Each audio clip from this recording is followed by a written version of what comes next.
Okay, final tasting. Laing and then Bicol Express. So, rice bowl toppings plus may rib eye steak. Pero ang pinaka-importante dyan itong laing tsaka Bicol Express.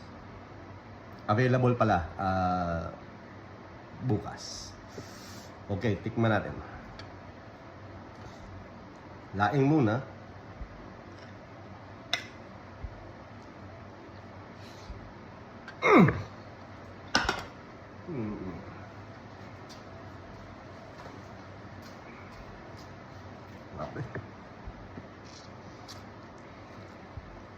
Luto ko pero wala eh, talagang ganun ang reaction eh. Yung Bicol Express naman.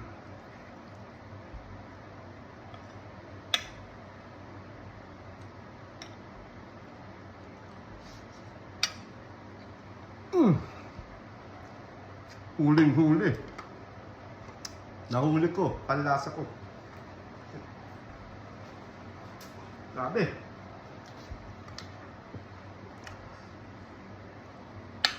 Kumakagat ang anghang. Isa pang laing.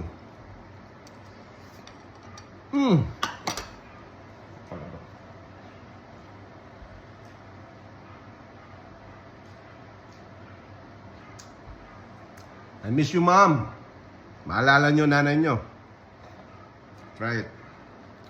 Alright, rock on.